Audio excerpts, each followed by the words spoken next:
A veces, la vida nos pone contra la pared. Y cuando eso pasa, solo hay dos opciones, rendirse o correr.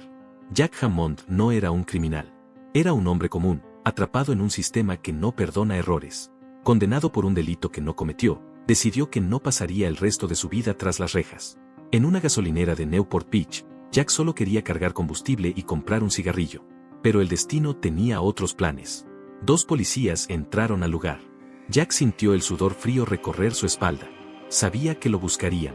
Sabía que no podía quedarse. En un impulso desesperado, tomó a una joven como rehén. No sabía quién era ella. Solo sabía que necesitaba escapar. Subieron al auto de la chica, un BMW rojo, y comenzaron la huida. Lo que Jack no sabía era que su rehén era Natalie Bass, hija de un poderoso magnate industrial. La noticia se esparció como pólvora. Un convicto escapado, una heredera secuestrada, y una persecución a alta velocidad. Los medios no tardaron en convertir la tragedia en espectáculo. Pero entre el caos y la adrenalina, Jack y Natalie comenzaron a conocerse. Y lo que empezó como una huida desesperada, se transformó en algo más. Mientras las sirenas rugían detrás de ellos, Natalie rogaba por su libertad. Le ofreció el auto, le suplicó que la dejara ir. Pero Jack no podía hacerlo. Porque ella no era una simple rehén. Era su seguro de vida. Y sin embargo, nunca la trató con crueldad. Le prometió que no le haría daño. Solo necesitaba tiempo. Solo necesitaba huir. Pero las cosas no tardaron en salirse de control. En un intento de defenderse, Natalie tomó un encendedor y lo presionó contra el cuello de Jack. El auto perdió el control, humo por todos lados, caos en la carretera. Y aún así, él evitó lastimar a alguien. Gritaba a los peatones que se apartaran. Porque, incluso en su desesperación, no quería hacer daño. Pero entonces llegó la revelación. Jack descubrió que Natalie no era cualquier chica. Era la hija de Dalton Bass, un titán de los negocios. Y en ese instante, lo supo. No había vuelta atrás. Ahora todos pensarían que el secuestro era planeado. Que quería dinero. Que era un monstruo más. Así que cambió de rumbo. Apuntó hacia la frontera con México. Porque en Newport, la libertad ya no era una opción. Mientras Jack y Natalie se alejaban de la ciudad, la noticia ya era nacional. Todos los canales mostraban su rostro, su nombre, su crimen. O al menos, lo que decían que era su crimen. Dalton Bass, el poderoso padre de Natalie, llegó a la estación de policía. Pero no por amor, sino por orgullo. Quería saber si realmente estaban haciendo algo para rescatar a su hija. Como si ella fuera una propiedad. Un activo más en su emporio de poder. Fue entonces cuando identificaron a Jack. Un día antes, había sido condenado a 25 años por robo a mano armada. Pero Jack no era culpable. Durante el robo, él estaba trabajando como payaso en fiestas infantiles. El verdadero ladrón, solo usó un disfraz parecido.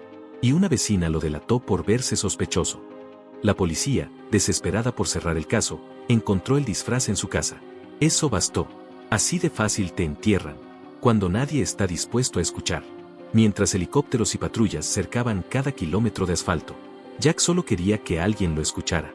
Que alguien, al menos una vez, creyera en él. Su abogado, al ver la transmisión en las noticias, llamó desesperado a la policía. Les dijo que Jack no haría daño a Natalie. Que aún podían detener todo. Pero nadie escuchaba. También lo llamó directamente. Le rogó que se entregara. Pero ¿cómo entregarse? Cuando el sistema ya te ha condenado sin pruebas. Si lo hacía, no serían 25 años. Sería cadena perpetua. Por robo, secuestro, intento de homicidio y ahora, traición mediática. De pronto, Jack recibe otra llamada. Pero esta vez no era un abogado. Era un periodista. Y lo que quería no era justicia. Era una exclusiva. Jack aceptó.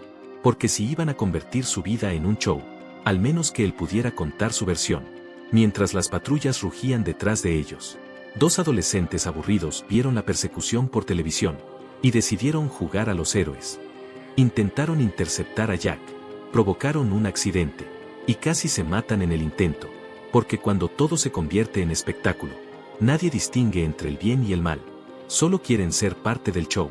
Pero en medio de ese caos, Natalie empezó a ver algo más. Descubrió que la pistola con la que Jack la había amenazado al inicio, era solo una barra de chocolate. Y por primera vez, entendió. Jack no era un monstruo. Era un hombre huyendo de un sistema podrido. De una condena injusta. De una vida que nunca eligió. Natalie comenzó a curar la quemadura que le había hecho. Le ofreció la misma barra de chocolate. Y por un instante, no eran un fugitivo y una rehén. Eran solo dos personas. Perdidas, rotas, abriéndose el uno al otro. Jack confesó que cuando la vio por primera vez, pensó que le gustaba. No por su apellido, ni por su cara de portada, sino porque vio algo auténtico en ella.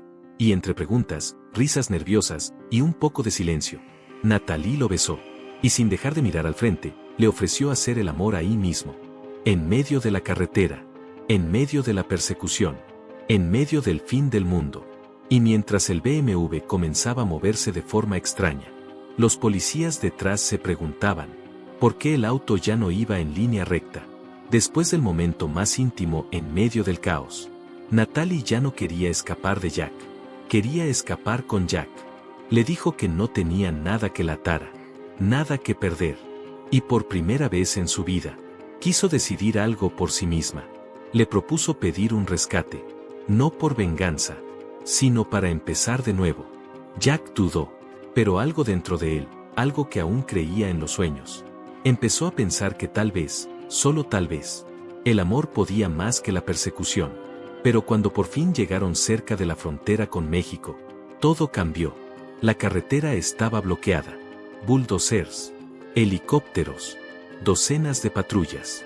Fin de la línea. Natalie entró en pánico. Le suplicó que hiciera algo. Jack, tranquilo, le pidió que saliera del auto. No quería arrastrarla a su destino. No quería que se convirtiera en una fugitiva por su culpa. Le dio un arma. Le pidió que se salvara. Que no lo siguiera más allá de ese punto. Encendió la radio. Encendió un cigarrillo que no podía fumar. Y salió del auto con las manos en alto. En su mente, imaginó que los policías lo acribillaban en ese mismo instante. Pero no. Solo lo arrestaron. Y justo cuando parecía que todo había terminado, Natalie hizo lo impensado. Cuando Jack bajó del auto y levantó las manos, aceptó su destino. Sabía que ya no tenía escapatoria. Y por primera vez, estaba dispuesto a dejar ir. Pero Natalie no. Ella no lo iba a dejar solo. No después de haber encontrado algo real. En el lugar más improbable. Sacó un arma del bolsillo. Sí, la misma que Jack le había dado. Y enfrente de todos, reporteros, policías, helicópteros, tomó a un periodista como rehén. Les gritó que si no soltaban a Jack, alguien iba a salir lastimado. Y para demostrar que hablaba en serio, disparó al helicóptero policial. Una sola bala. Una sola explosión. Caos total. Entonces, obligó a todos a retroceder. Se subió con Jack y un piloto al helicóptero de la prensa. Y despegaron. Así, como si la justicia se pudiera robar. Como si el amor se pudiera secuestrar de vuelta. Días después, nadie hablaba ya del caso. Solo rumores. Solo titulares antiguos. Pero en una playa escondida de México, Jack y Natalie brindaban con cócteles en la mano. Sin persecuciones. Sin policías. Sin cadenas. Porque a veces, el verdadero escape, no es de la ley, ni del sistema. Es de la vida que otros eligieron por ti. Y cuando encuentras a alguien que está dispuesto a romper todas las reglas por amor, eso, amigo mío, ya no es una persecución. Es una promesa. A veces, la vida te obliga a correr, no porque seas culpable, sino porque nadie quiso escucharte. Y en medio de esa carrera, entre el ruido, el miedo y el caos, puede que encuentres a alguien que también solo quería ser libre. No es una historia sobre crimen, es una historia sobre redención, amor y elegir tu propio destino. Esta no es solo una película de persecución, es un recordatorio de que todos, en algún momento, hemos querido escapar de algo. Si te ha gustado este video te invito a que te suscribas y dejes tu like, esto me ayudaría muchísimo a seguir trayéndote contenido de calidad. Gracias y nos vemos en la siguiente. Chao chao.